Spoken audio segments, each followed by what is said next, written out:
Hello everybody, thanks for clicking on this video. Now, 17 has always been my lucky number and I was also born on the 17th.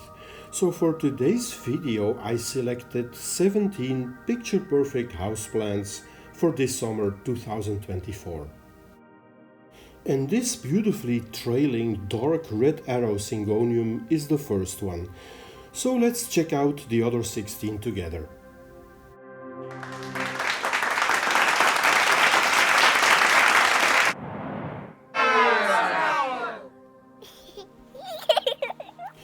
Before it dies on me, I want to show you this Alocasia micholitziana frydek. This is actually a recent purchase from Ecuador, so this plant has traveled for me from Ecuador all the way to Brussels, Belgium. And since it's been under my care, it has already produced 2 new leaves, which is pretty amazing because in general I'm really not very good with Alocasias. And I suspect that it's doing so well because it's very close to a growing light that projects ultraviolet light. This guy came to me in a very small plug, so I recently repotted it in my aroid mix. And so far the plant seems to have survived the repotting.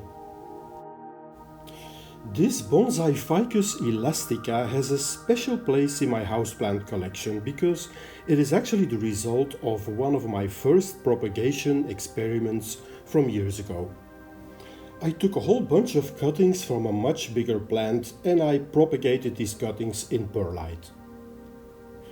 And I have to say I'm pretty happy with the result. There are 3 cuttings in this container and one of the 3 cuttings has already branched out.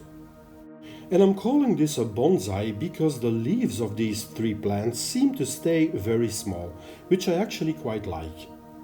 So the ficus elastica can be propagated in perlite, but it took over a year. The next plant I'm not going to move and I will show you in a minute why. This is my Hoya carnosa. Currently this is both my oldest and my only Hoya. And funny enough, the branch at the bottom left gives me almost completely green leaves. The branch on the bottom right gives me nicely variegated leaves. And finally, the branch at the top gives me also variegated leaves, but with some pink in it. And the icing on the cake of this Hoya is this pink stem, which I think is going to be a flower in a couple of days. So I would say that this Hoya is pretty happy growing under artificial light. Alright, let's move on to the next plant. This is my baby Philodendron tortum. This is a cutting that I took myself. It's growing in perlite and this plant actually has been a baby for several years now. And here in one of my aroid forests you can see the mother plant, the Philodendron tortum. I have to say I really like this baby plant because on the one hand it's still holding on to the original leaf that you can see on the right. And on the other hand, on the left, you can see that the new plant already has produced 4 small delicate leaves. This guy is also growing under artificial light, but it grows very slowly, so I call this my eternal baby. Since I have a lot of cuttings and propagations, I have a lot of mixed containers, and this one here is one of them. The first plant that you might notice is the cebu blue pothos, that's already trying to climb up the stick. The second plant is this Begonia that I also gave a stick for support. At the bottom you may notice this very small golden pothos baby. And last but not least, I also put a cutting of my nemesis plant, which is the Monstera standleyana variegata white. And although this Monstera is definitely the most fussy Monstera in my collection, I have to admit that the leaves are really stunning. And I keep this mixed container on my coffee table more or less 2 meters away from a window. And personally I think it can be a lot of fun to create your own mixed containers with several plant species that have more or less the same care needs. My Syngonium pink splash has been dormant on me for many years, but this summer it has finally taken off. And this Syngonium I'm also keeping under a growing light, and it's actually right next to the Hoya that I just showed you. Now the older leaves at the bottom are nicely variegated. But the newest leaves at the top are not only way bigger, they are also way more spectacular in terms of variegation. And so I'm waiting for this plant to grow a little bit more so I can start taking propagations of this beautiful Syngonium. This guy here is my toddler Philodendron Ring of Fire that I bought as a very small baby a couple of years ago. Since it's been under my care, it has been growing under a growing light, and you can see that the leaves are beautifully variegated. This is where I'm keeping this guy. It's in my kitchen, and in my experience, variegated plants really love artificial light.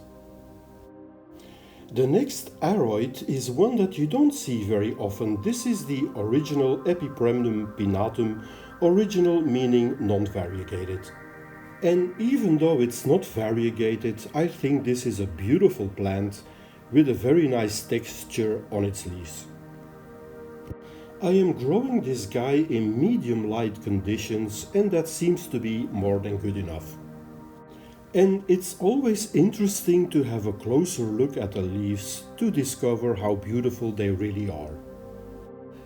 At this moment I'm just letting this guy trail down, but you can of course also give it a moss ball and let it climb. And talking about climbing, this is my climbing Philodendron squamiferum.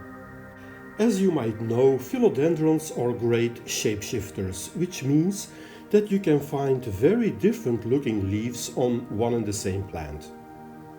But of course the main attraction of this plant are its fuzzy petioles that start out red and later become green.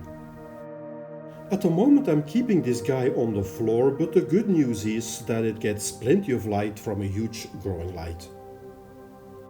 Next up we have something totally different. This is my Pachypodium succulentum. Now this bad boy is native to South Africa, and it's actually a caudex plant. And although you can perfectly keep this guy indoors as a houseplant, I'm keeping mine outside since it's winter hardy. And here you can see the caudex of the plant in which it stores water. And as you can see, if you want to touch this guy, you should be really careful if you don't want to get hurt. Alright, next up we have a duo of two Bonsai Philodendron pink princesses.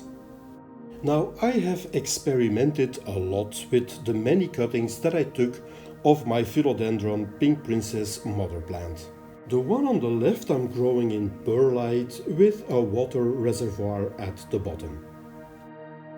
On the other hand, the one on the right I am growing in pon, and it also has some water at the bottom.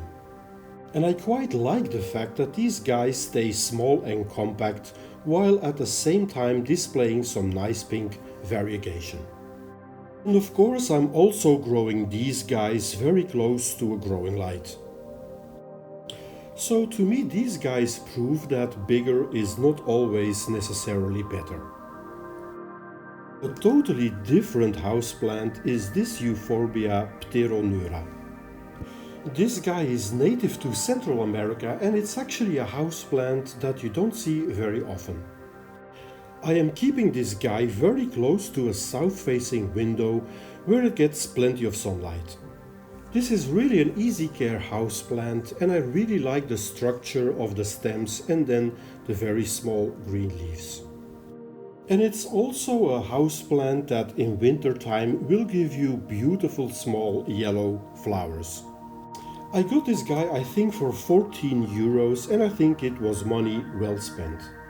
Another plant that I would like to showcase before it dies off on me is this cute small coffee plant. In my experience, the secret of success with this plant is that you should always keep the soil moist. If the soil dries out, all the leaves will drop from the plant. Upon closer inspection, of course, you can see that there is actually many plants in this container. Alright, that was the last picture perfect plant that I wanted to show you, so let me take you outside now on my bedroom balcony. Here I am growing a whole army of different succulent plants, and in my opinion they are also picture perfect.